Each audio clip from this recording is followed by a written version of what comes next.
ایک کنسنسس سے حل کر سکتی ہیں، کوئی ایک جماعت نہیں کر سکتی۔ اور یہ بڑی واضح حقیقت ہے کہ سرکاری افسران نیب کے ہوتے ہوئے فیصلہ نہیں کریں گے، کیونکہ جو ظلم نیب نے سیاستدانوں کو پکڑنے کے لیے افسران پر کیا ہے اس کی حد آپ کو شاید معلوم نہیں ہے۔ جب نیب کا مقدمہ بنتا ہے کسی شخص پر، اس کی زندگی رک جاتی ہے، اس کے خاندان کی زندگی رک جاتی ہے، رشتے ٹوٹ جاتے ہیں، معاشرے میں کوئی اسے بات کرنے کو تیار نہیں ہوتا۔ اس بات کا احساس جاوید اقبال صاحب کو ہے، اور اس جاوید اقبال کو جواب دینا پڑے گا انشاءاللہ ایک دن، اس نیب کے افسران کو جواب دینا پڑے گا جو ظلم نیب میں ہوئے ہیں۔ جہاں تک آرمی چیف کا مسئلہ ہے، یہ میڈیا سرکس لگائی گئی، اس کی کوئی ضرورت نہیں تھی۔ قانون بڑا واضح ہے، جو 3 اسٹار جنرل ایلیجیبل ہوتے ہیں ان کے نام پرائم منسٹر کو بھیجے جاتے ہیں، وہ اس میں سے ایک آرمی چیف بن جاتے ہیں اور ایک چیئرمین جوائنٹ چیف بن جاتے ہیں۔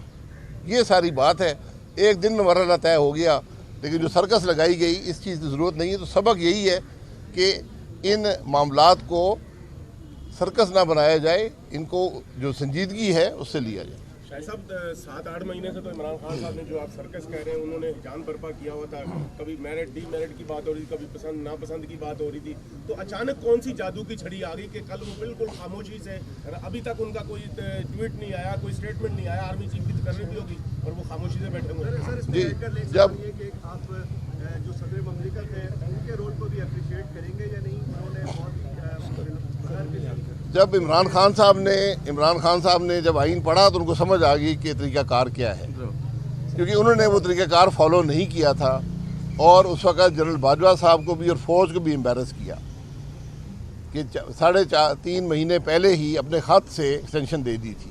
یہ نظام نہیں ہے۔ تو جب نظام ان کو سمجھ آ گیا تو پھر بات ان کو اکثر باتیں دیر سے سمجھ میں آتی ہیں۔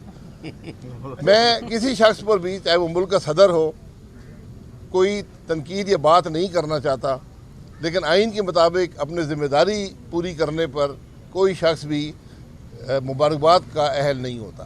یہ اس کی ذمہ داری ہے، آئین کے اندر رہے، اس کے مطابق اپنا فیصلے کرے، فرض منصبی ہے، اور ایک اوتھ لیا ہوتا ہے جو بھی ان عہدوں پر لوگ ہوتے ہیں۔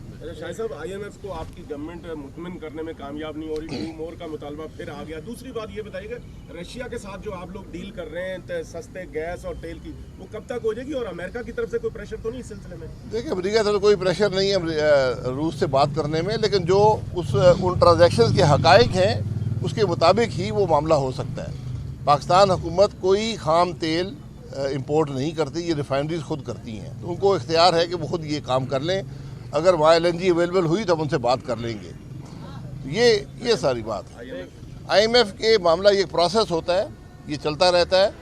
IMF کی ڈیمانڈز ہوتی ہیں، ان کو مینیج کیا جاتا ہے۔ ان کی ڈیمانڈ ہوتی ہے کہ اضافی ٹیکس لگائے جائیں، مزید لیویز لگائی جائیں، تو وہ نیگوشیٹ کرنی پڑتی ہیں۔ تو یہ پروسیس ہے، انشاءاللہ مکمل ہو جائے گا۔ گیس کی صورتحال میں کوئی بہتری آئی کیونکہ LNG کا نیا کانٹریکٹ آپ لوگوں کا کوئی سلسلہ ہو رہا ہے؟ جی، نئے کانٹریکٹ جو آج آپ کریں گے وہ 3 سال سے پہلے شروع نہیں ہو سکتے۔ بہرحال ہم کوشش جاری رکھیں ہیں کہ اسپاٹ پر جو مل جائے مناسب قیمت پر تو وہ لایا جائے۔ بہرحال ہمیں امید ہے کہ جو اقدامات لیے گئے ہیں اس سال پچھلے سال سے انشاءاللہ بہتر حالات ہوں۔ ابھی کوئی لگ رہا ہے آرمی چیف کی تقرری تو ہوگی، کوئی پاکستان میں سکون آئے گا، کوئی عوام کو ریلیف ملے گا، گورنمنٹ توجہ دے گی ادھر بھی؟ دیکھیں، میں بار بار کہتا ہوں کہ آرمی چیف کا معاملے کو ہم سب نے متنازع بنایا ہے، خاص طور پر میڈیا میں جو یہ سرکس لگائی گئی اس کی کوئی ضرورت نہیں ہے۔ یہ انتشار جو پھیلایا گیا، جو انسرٹنٹی پیدا کی گئی، آرمی چیف اپوائنٹ ہو گئی، وہ اپنا فرض منصبی شروع کر دیں گے۔ ٹھیک ہے جی، اوکے جی، تھینک یو۔